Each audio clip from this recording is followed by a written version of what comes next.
अस्सलाम वालेकुम।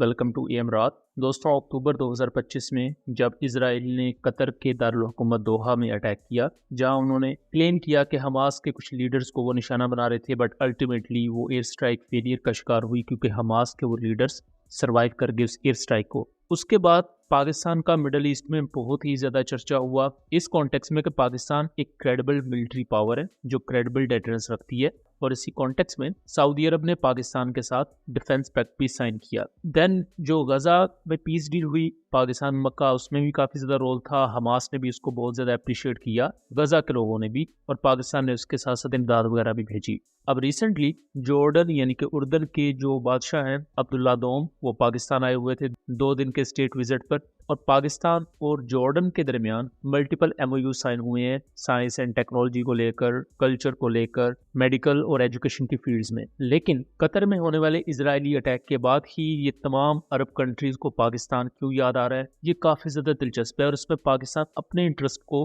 किस तरह सिक्योर कर सकता है वो भी हम डिटेल से डिस्कस करेंगे। देखें, सबसे पहले अगर हम गजा पीस डील की बात करें तो इस पीस डील के जो 20 नकात हैं उनको हमने 1 बाय 1 डिटेल से एक्सप्लेन किया हुआ है अपने सेकंड चैनल कॉन्फ्लिक्ट कार्ड रात पर। उस वीडियो का लिंक डिस्क्रिप्शन में दे दूंगा और उस वीडियो को ज़रूर देख लीजिएगा। उससे आपकी जो बहुत सी मिसकंसेप्शंस हैं गजा पीस डील को लेकर वो ख़त्म हो जाएंगी इंशाल्लाह। और इस ऑफिशियल दौरे में भी पाकिस्तान और जॉर्डन ने एक बहुत बड़ा ऐलान किया है, वो ये कि इजरायली प्रपोजल को एक दफ़ा दोबारा से रिजेक्ट किया गया है कि गजा के लोगों को गजा से डिस्प्लेस कर दिया जाए। असल में इजराइल ये चाहता है कि गजा के लोगों को गजा से बाहर निकाल दिया जाए और गजा अल्टीमेटली इजराइल के हवाले किया जाए, जिस पर इस वक्त कोई भी राजी नहीं है। पाकिस्तान, सऊदी अरब, तुर्की, जॉर्डन और कोई भी कंट्री इसके हक में नहीं है। इसको दोबारा इस ऑफिशियल दौरे में भी रिजेक्ट किया गया है कि गजा सिर्फ गजा के लोगों का ही रहेगा और वही रहेंगे, और इसी चीज़ को हमास भी सपोर्ट करता है। हमास का ये कहना है कि वो हथियार डाल देंगे अगर जो इंटरनेशनल स्टेबलाइजेशन फोर्स बनती है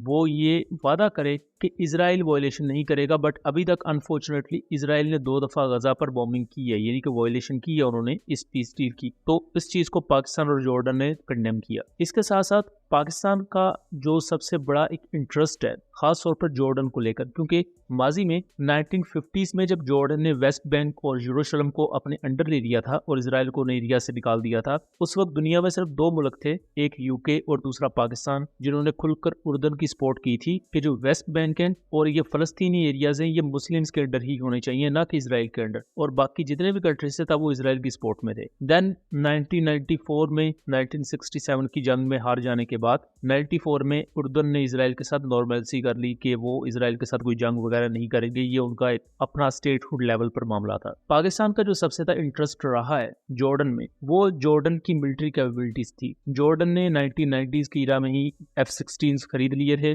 देन जब उनकी नॉर्मलसी होगी इजराइल के साथ तो अमेरिका ने उन्हें और भी मिलिट्री इक्विपमेंट प्रोवाइड किया। पाकिस्तान ने भी जॉर्डन से 2014 में 13 सेकंड हैंड F-16 E और B एयरक्राफ्ट खरीदे थे, और उस वक्त उनकी जो रिमेनिंग सर्विस लाइफ थी वो 20 साल थी। करंटली जॉर्डन के पास 55 से ज़्यादा F-16 A और B वेरिएंट्स मौजूद है जो कि MLU अपग्रेडेड है, और जो MLU अपग्रेडेड F-16 से करंटली ऑपरेट हो रहे दुनिया के मुख्तलिफ कंट्रीज के थ्रू इन्हें ब्लॉक 50 स्टैंडर्ड के सिमिलर ही कंसिडर किया जाता है। तो आप कह सकते हैं कि पाकिस्तान के पास ये जो जॉर्डन से उस वक्त F-16 लिए गए थे ये भी ऑलमोस्ट ब्लॉक 50 स्टैंडर्ड के थे, और पाकिस्तान अभी भी कुछ सेकंड हैंड F-16 नए खरीद सकता है, और जॉर्डन ये पाकिस्तान को बेच भी सकता है। उसकी वजह ये है कि जॉर्डन ने F-16 ब्लॉक 70 2024 में ऑर्डर कर दिए थे और 2027 से इसकी डिलीवरी इनिशिएट हो जाएगी। तो जो पुराने ये F-16 A और B वेरिएंट्स हैं इनमें से कुछ वो पाकिस्तान को सेकंड हैंड बेच सकते हैं, और इसको लेकर बातचीत माजी में भी जारी रही है। और माजी में हमने भी इस चीज को लेकर डिस्कस किया था कि बजाय कि नए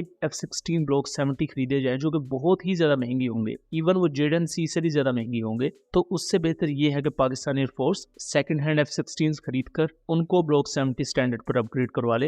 ये एक इकोनॉमिकल प्लान हो सकता है, और करंटली जो सिचुएशन लग रही है पाकिस्तान एयरफोर्स भी इसी की तरफ जाएगी। अब इवन ये F-16 काफी ज्यादा आम है। एक तो पाकिस्तान का बहुत ज्यादा इसके साथ पुराना एक्सपीरियंस है, ऑलमोस्ट 50 साल से पाकिस्तान इनको यूज कर रहा है। दूसरी चीज कि F-16 की वेपनरी और इलेक्ट्रॉनिक सपोर्ट मेजर सिस्टम्स ये आज के किसी भी मॉडर्न कॉम्बैट एयरक्राफ्ट को टक्कर देते हैं। इवन डिसिमिलर एयर एक्सरसाइजेज में F-16 ने मल्टीपल टाइम्स J-10C को भी अच्छे तरीके से काउंटर किया हुआ है और कई मामलात में इन मॉक एक्सरसाइजेज में J-10C को टफ टाइम दिया है, बहुत ज्यादा हराया भी हुआ है। और अगर इंडिया के सिनेरियो में भी देखा जाए तो पाकिस्तान के पास AIM-120C5 मिसाइल्स हैं, 105 किलोमीटर की रेंज रखते हैं, और उसके मुकाबले में इंडिया के जो राफेल हैं उन पर माइका, IR और दूसरे वेरिएंट्स उसके इंटीग्रेटेड है जो कि मैक्सिमम 80 किलोमीटर की रेंज देते हैं। सो करंट जो कैपेबिलिटी है, अगर F-16 AWACS के साथ मिलकर एक कंबाइंड ऑपरेशन कर रहे हैं तो वो इन राफेल्स को भी काउंटर कर सकते हैं इजीली। और फ्यूचर में यूएस की तरफ से पाकिस्तान को AIM-120C7 या C8 मिसाइल्स मिल सकते हैं जो कि इजीली 135-150 किलोमीटर की रेंज के साथ आएंगे। सो पाकिस्तान एयरफोर्स F-16 को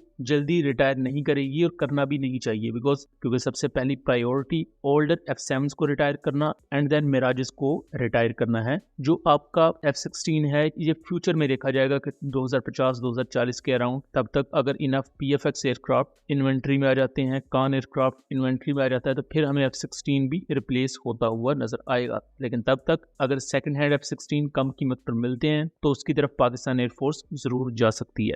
सो दोस्तों, ये था एक एनालिसिस। उम्मीद करता हूँ चीज़ें क्लियर रही होंगी। वीडियो पसंद आई हो तो इसे ज़्यादा से ज़्यादा शेयर कीजिएगा ताकि इस तरह की मज़ीद इन्फॉर्मेटिव वीडियोस हम आपके लिए लेकर आ सकें। मिलेंगे अगली वीडियो में, तब तक के लिए अल्लाह हाफिज़।